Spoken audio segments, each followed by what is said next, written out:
Hello, my name is Roderick Esau, the Biosafety Officer for Kennesaw State University, and today I will be providing a short training video on disinfectants and the proper disinfection of surfaces.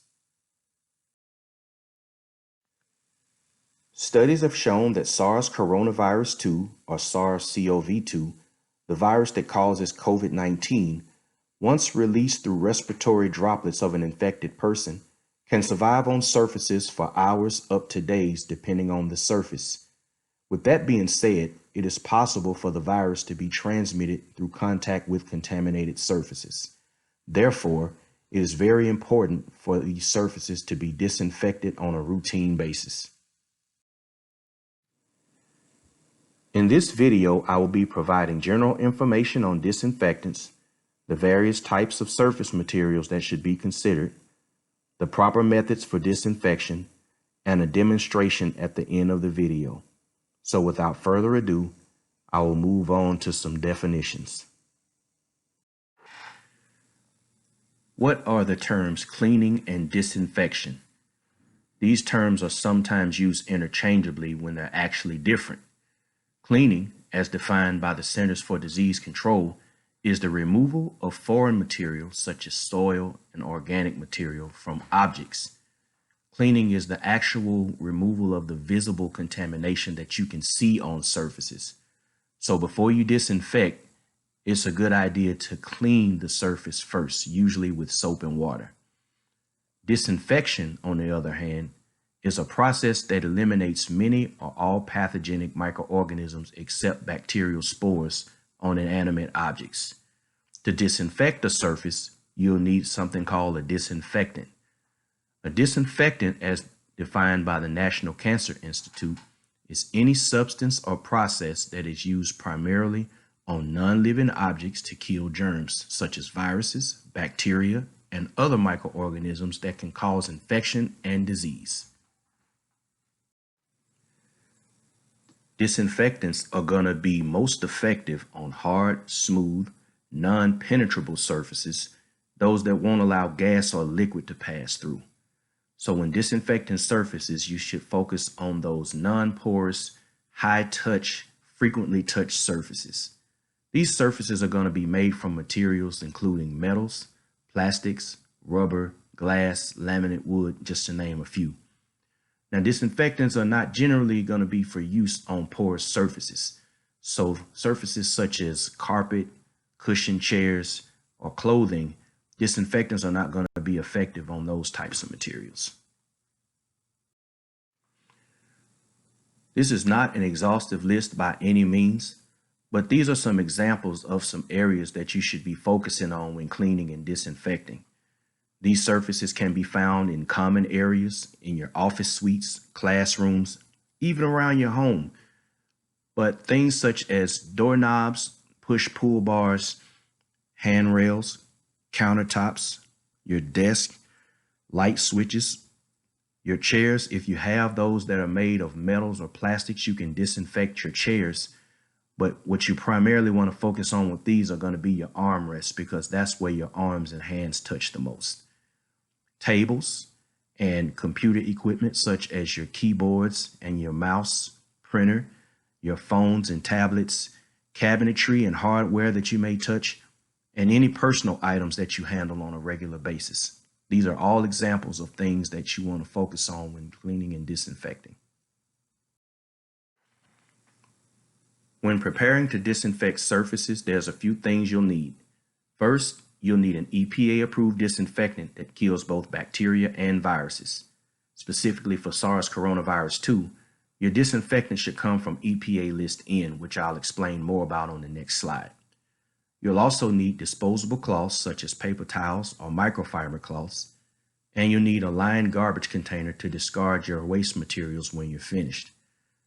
Some disinfectants recommend that you use personal protective equipment such as gloves or eye protection, so just check with the manufacturer's instructions to see if PPE will be needed.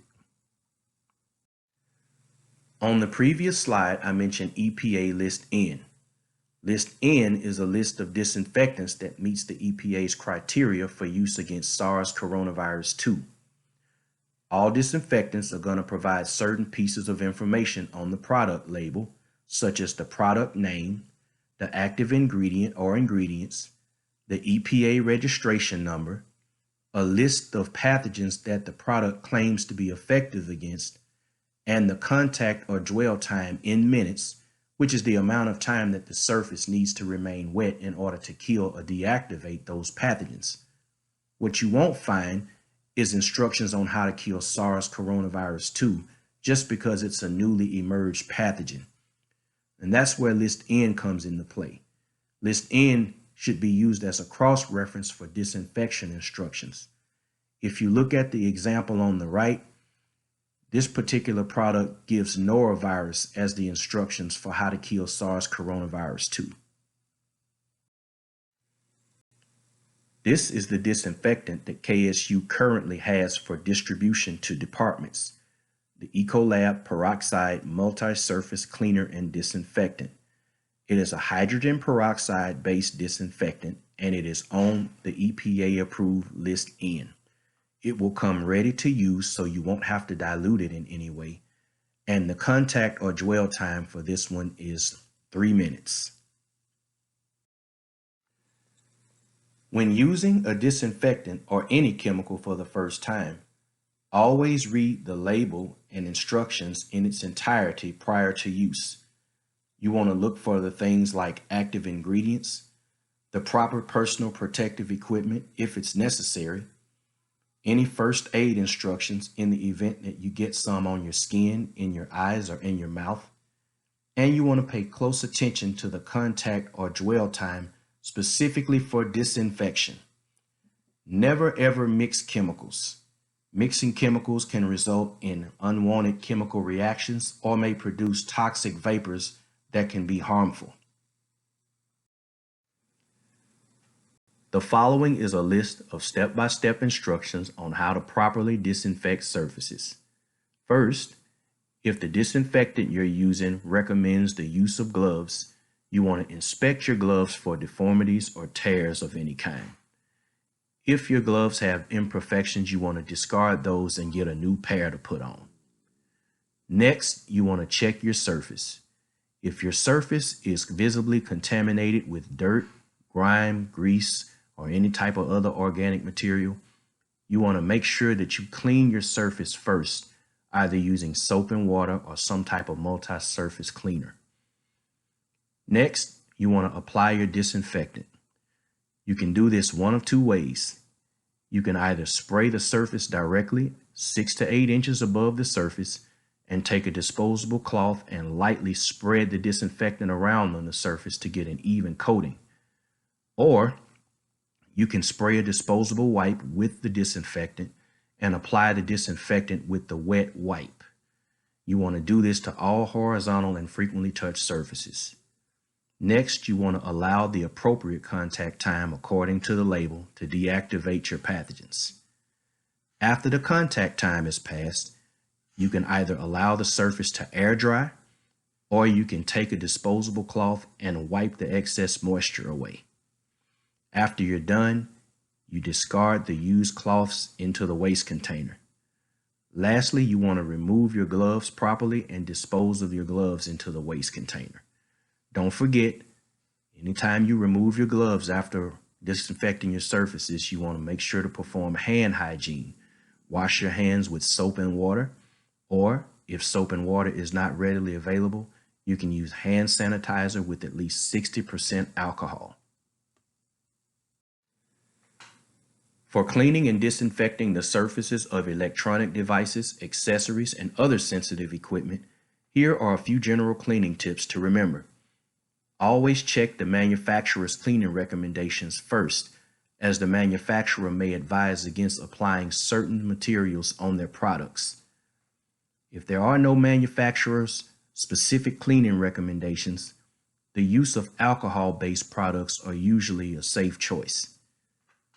Always use lint-free or soft cloths to wipe the surfaces of those devices.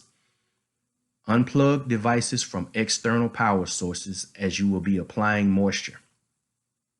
Ensure that you wipe all touchable surfaces and follow the appropriate contact time for the disinfectant.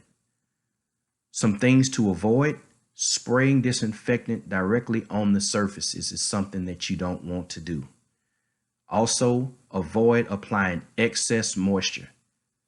Never submerge devices in disinfectant solution. Avoid the use of any corrosive or abrasive materials which may ruin the surface or the screens of sensitive equipment and electronic devices. You also want to keep moisture away from all the openings, including the charge ports, the USB ports, HDMI ports, and the like. Lastly, you want to avoid the use of compressed air after application of disinfectant, as it may aerosolize the chemical or potential contamination. This concludes our presentation. If you have questions, you can email your questions to resaw@kennesaw.edu, or you can email your questions to ehs@kennesaw.edu. Stay tuned for a short video demonstration on how to properly disinfect surfaces. Okay everyone, so the purpose of this video is going to be to demonstrate how to properly disinfect surfaces. So things that you'll need: again, you'll need your EPA approved disinfectant from Listin. You'll need a pair of gloves for some disinfectants, and if you do, what you want to do is make sure that you check your gloves before you put them on.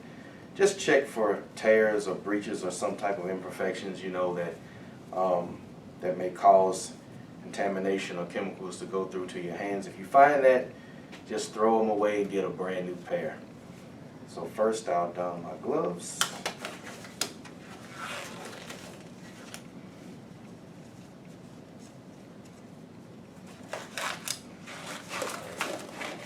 You will also need some type of disposable cloth. Now this one is a microfiber, which works pretty well. So paper towels also work, but for this demonstration I'll be using a disposable microfiber. So there's two ways that you can spray or your surface. You can spray it directly. 6 to 8 inches is what we recommend. If you do that, you're going to have spaces that may not get covered evenly. So you want to take the smear method and just lightly wipe the surface to make sure that the disinfectant gets on every part of the surface. The best way is to spray the cloth directly.